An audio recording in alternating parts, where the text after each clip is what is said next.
Brazil. Brazil went to the World Bank many years ago and said, we'd like to build Brasilia. We want to make a great nation down here in South America. We need a loan. The IMF said, sure. We'd be glad to give you a few $1 billion, but we want some collateral. Oh, Brazil said, fine. We own the wealthiest land in the world, the Amazon River Basin. Oh, they said, come on, let us have that as collateral, and we'll be more than happy to give you billions of dollars to build your country. They built Brasilia. They did everything imaginable. Finally, Brazil couldn't quite make it, like none of these other third world countries can too well, except Chavez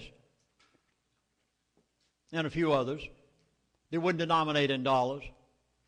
And so they said, Brazil comes back and says, oh, we can't even, we can hardly even make the interest on the payments. The World Bank said, no problem.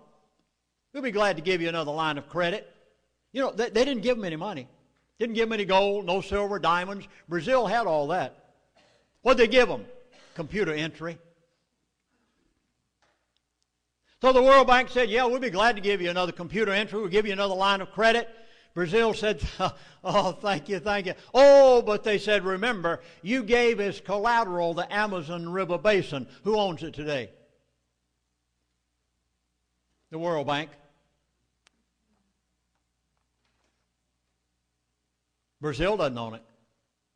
They had to give it to them for another line of credit. Anytime the price of a gallon of gas is over $2 a gallon, it went past that a long time ago, at the gas pump, the people who control the world make over $60 billion per year. I hope you'll put that figure down.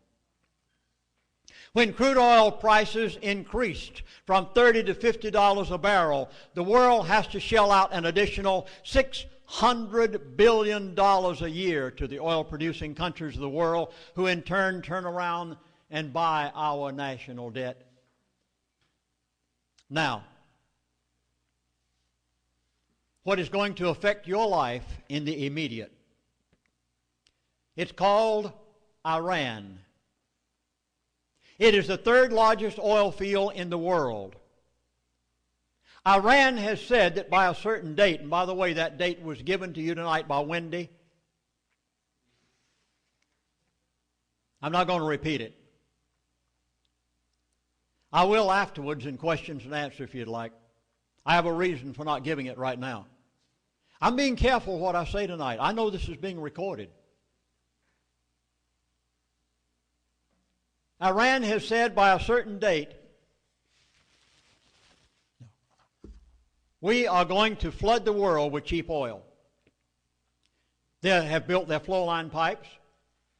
They have their ports ready. They already have their oil wells drilled. They have the third largest oil field in the world. They've said we are going to flood the world with cheap oil. And, here's the clincher, we are going to denominate all oil sales in euros. Our president and vice president and Congress are shaking in their shoes because they know that if Iran succeeds on the date that they have said, that it will collapse the American dollar. Something must be done with Iran before that date. Watch out. A lot of people in the world have a nuclear bomb besides Iran. Why don't they go after them? North Korea, Israel, China. I could go on and on. Why don't they take them on? They have to have an excuse. You see, it was weapons of mass destruction. Did they exist? Why are they going to take Iran on now? Oh, you'll hear every reason in the world. There's a reason they won't tell you. They know that if Iran succeeds on the date that they say they're going to, it will collapse the American dollar. Because they'll undercut everybody in the world on oil sales. When President Eisenhower was President of the United States of America, Someone came to him one day and they said, "President, Smedley Butler is like you." President Eisenhower said, "No." He had such a great admiration for Major General Smedley Butler, he said, "I would like to be like him." Smedley Butler wrote a book. I'm going to give you a quote out of it. "War is a racket. It always has been.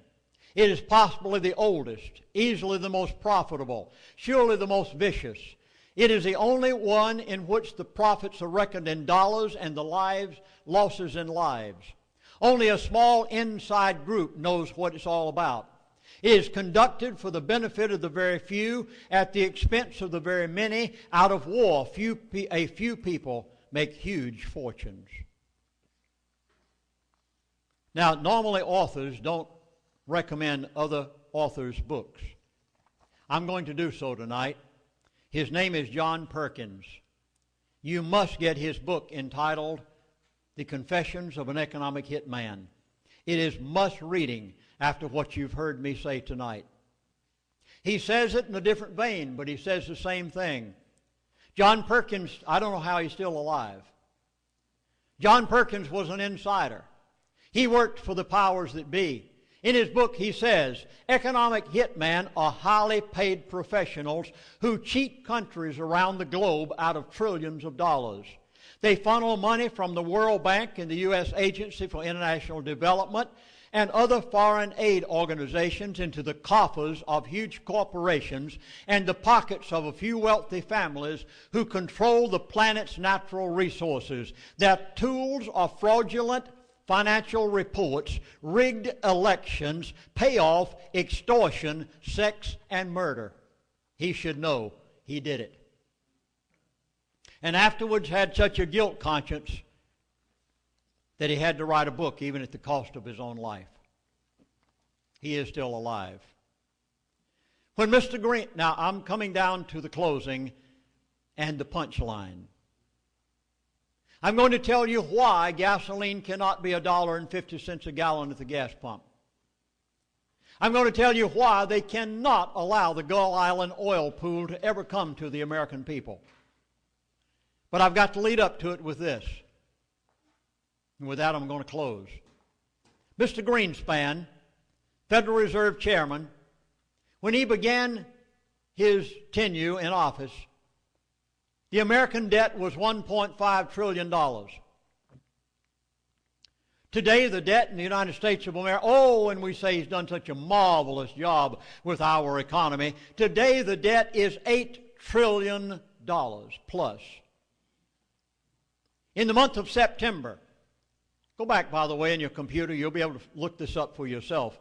The U.S. Treasury Bureau of Public Debt website on one day in the month of September, recorded that the national debt went up $60.1 billion in one day. You can find that on your website. It was published.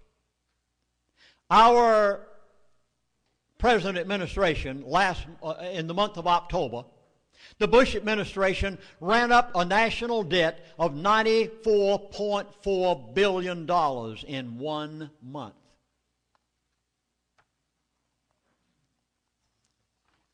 OPEC oil producers are at maximum output.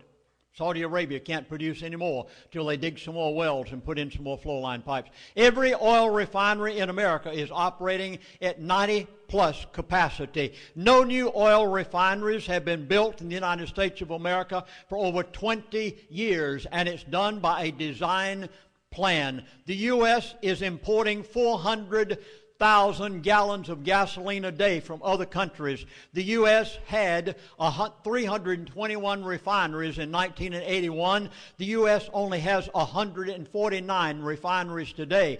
Many plants are operating 24 hours a day with no downtime for maintenance to supply the growing demand. We are operating at 90-plus output capacity, and the least little bobble and the gasoline stations would have up signs, no gas available. Now, here is the rest of the story.